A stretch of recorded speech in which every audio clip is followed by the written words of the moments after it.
terça-feira, 18 de janeiro de 2022. Eu sou o Nelson, falando da Zona Leste de São Paulo.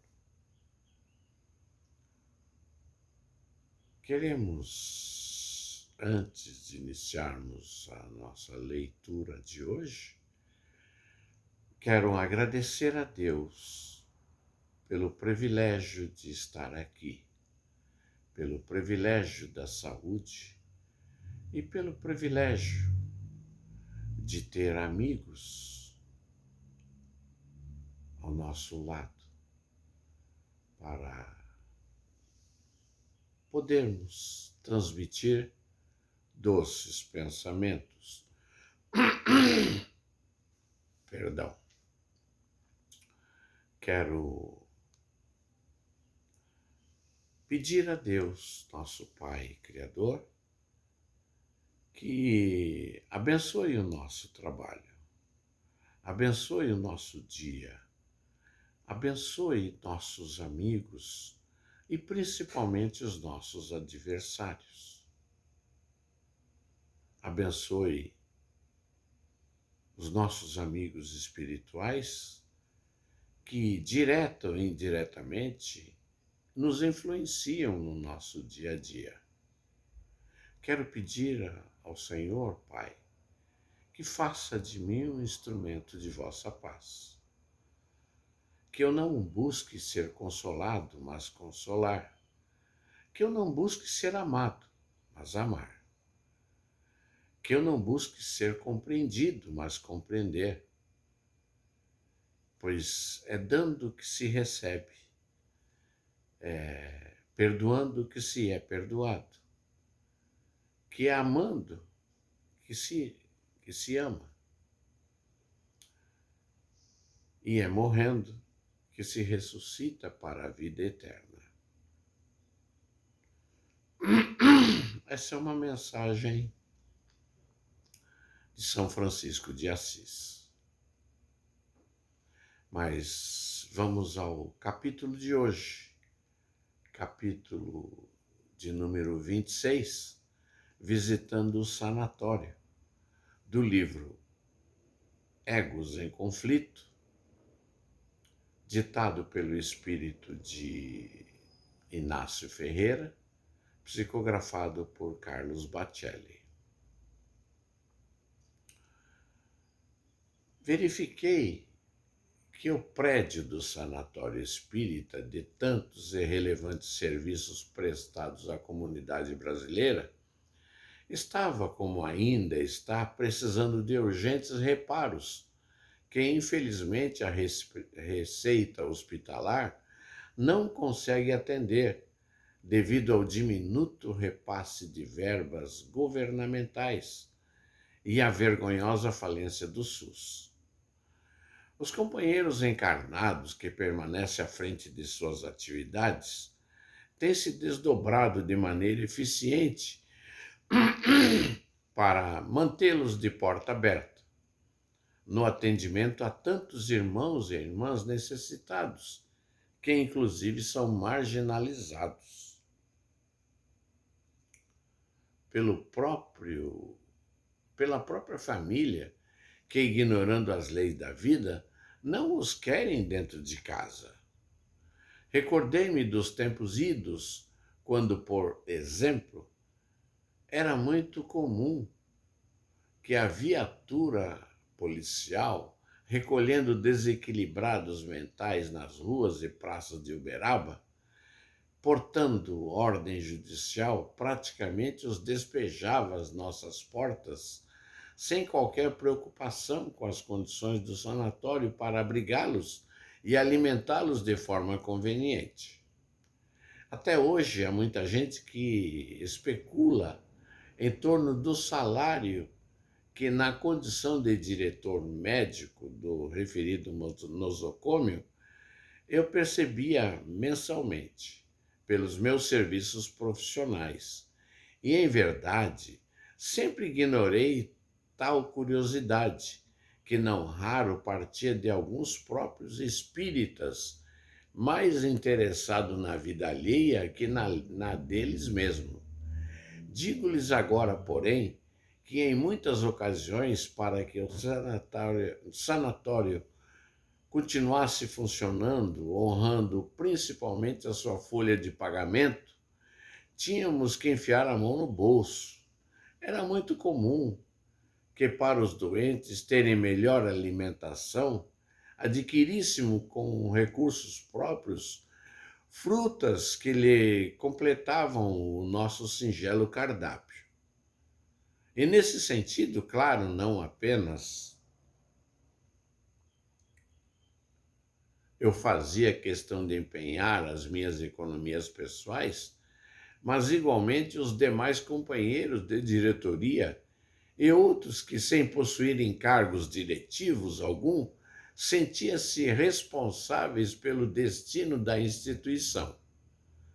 Ainda, porém, nota-se contra as instituições espíritas em geral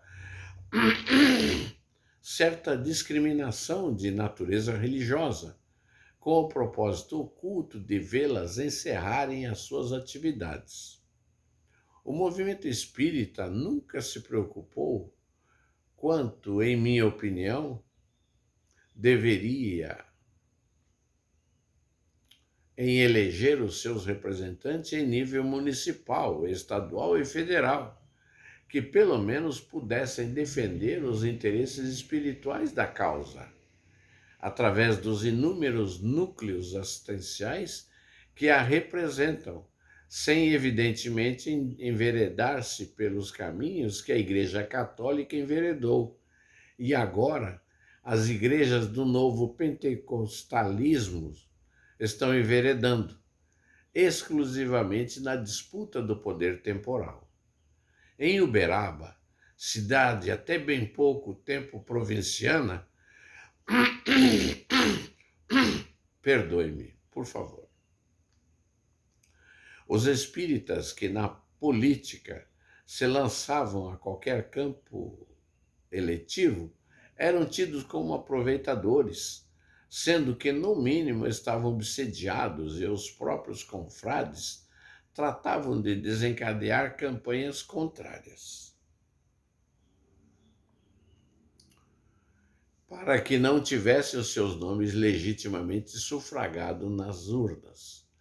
Amigos contaram-me que quase 40 anos atrás, na década de 80, quando então ainda desfrutava de relativa saúde no corpo físico, Chico Xavier, em tom profético, os havia prevenido dizendo, abre aspas, vocês tomem cuidado, porque há de vir um governo que vai começar a interferir no funcionamento das nossas instituições, fazendo-lhe inúmeras exigências para que prossigam funcionando.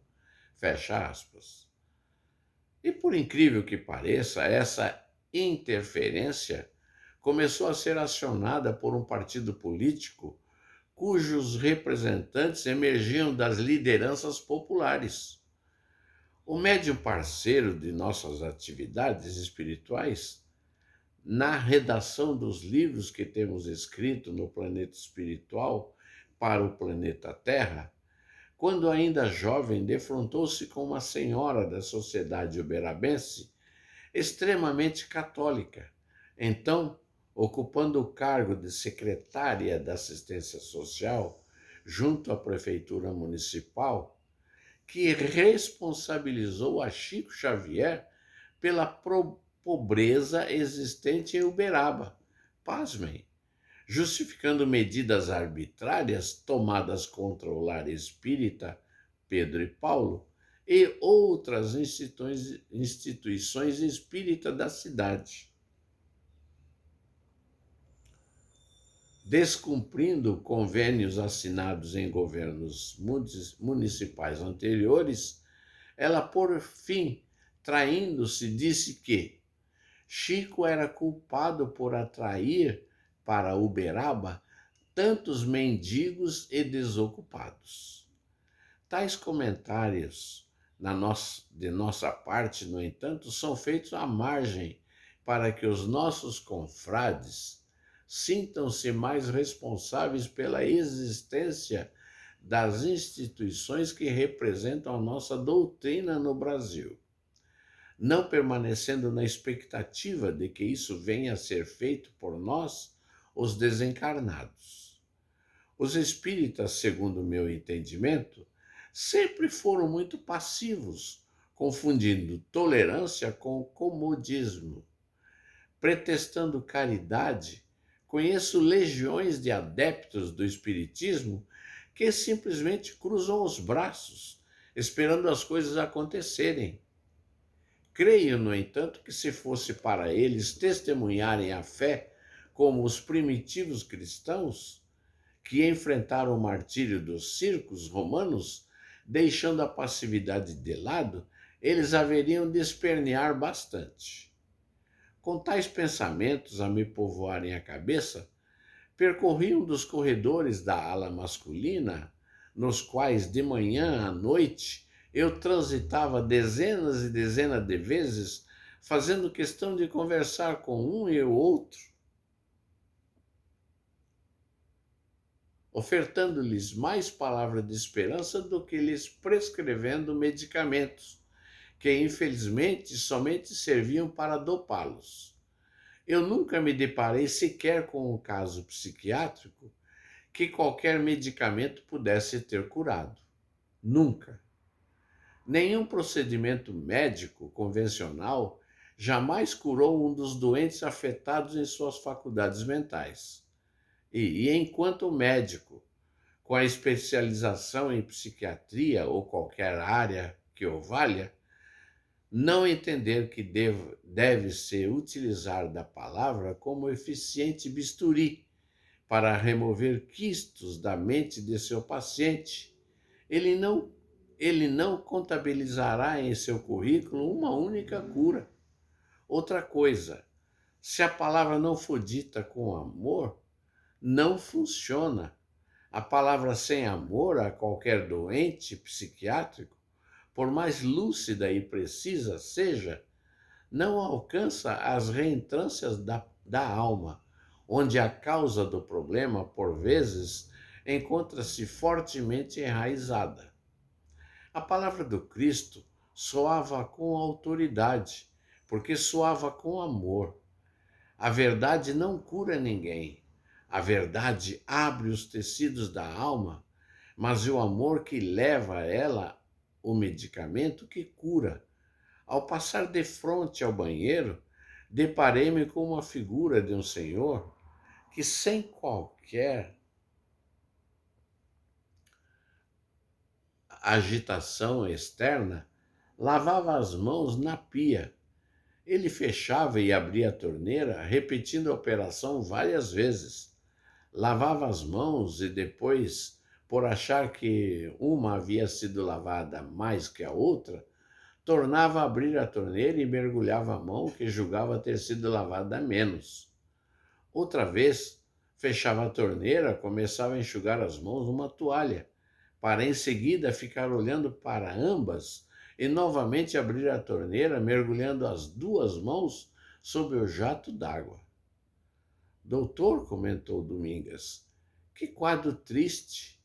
Será alguma influência obsessiva que não estamos conseguindo detectar? Estará ele sob a influência, à distância, de alguma entidade que o perturba?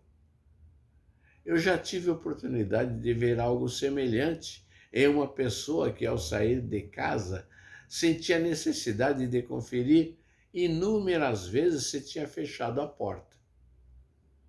Não, ele não está padecendo nenhuma influência obsessiva, próxima ou distante. É um caso típico de autoobsessão, mais propriamente denominado pelos estudiosos de TOC, transtorno obsessivo compulsivo. Terrível quadro patológico que pode começar discretamente e se providências não forem tomadas, ir se acentuando com o tempo. Trata-se de uma morbidez mental que independe da condição sexual acomete muita gente, mas principalmente aos que costumam se entregar a uma vida mais ociosa, fragilizando o psiquismo. Doença do espírito? Questionou a devotada tarefeira. Sim, da qual, um pouco mais ou menos, todos nós padecemos, assim como o corpo físico dos encarnados e o corpo perispiritual. E o corpo perispiritual nosso padecem de inúmeros achaques considerados menores. Doutor, de fato eu acho que eu tenho toque. Eu também tenho, falei. O Manuel, então, nunca via em uma só pessoa tantos toques reunidos. Eu, doutor? Sim. Porquanto se apenas um dos fios de seu cabelo, sempre bem penteados, vier a despentear-se, você passará a mão sobre eles para acertá-los. A sua cura, nesse sentido, está na calvície, gracejei. Enquanto você não ficar completamente calvo, então um cabeleireiro com uma máquina zero na mão poderia curar-me, doutor? Claro, o seu caso, felizmente, não é de psiquiatria ou de psicanálise, porque você haveria de perturbar o próprio Freud. Por, por que você haveria de perturbar o próprio? Perdão. Claro, o seu caso, felizmente, não é de psiquiatria ou de psicanálise. Por que você haveria de perturbar o próprio Freud, que também tinha toque? O Freud tinha toque, doutor? Questionou Domingas, qual se eu estivesse cometendo um sacrilégio. E TPM também? Não, desculpe-me, TPM não. Ele tinha TBP. TPM é transtorno pré-menstrual. E isso ele não tinha, creio. Não havia jeito, e sorrimos. Toque e TBP, nossa, o que é TBP? Transtorno bipolar. Abraham Lincoln, também Charles Dickens, Isaac Newton, Leon Tolstói, Fernando Pessoa. Ele estava muito bem acompanhado, inclusive por mim, Inácio Ferreira. O senhor? Qual é o espanto, minha cara? Toda espécie de ritual ao qual nos entregamos é toque. Por exemplo, se não ajeitasse os meus chinelos exatamente a um ao lado do outro, ao pé da cama, eu não conseguia dormir. Qual era de Freud? A histeria alheia ele adorava analisar. Um paciente histérico, ele entendia as pessoas a partir do entendimento que ele adquiria dele mesmo e acendia um charuto atrás do outro sem perceber. Sem charuto aceso na boca e sempre sentado do mesmo lado direito do divã, ele não conseguia analisar ninguém. A psicanálise nasceu das cinzas do charuto em brasa de Sigmund Freud. O Chico certa vez disse ao Dr. Elias Barbosa que sentia compulsão para escrever mal. Mal acordava, levantava, saía, procurava lápis e papel para escrever. Abençoado toque o de Chico.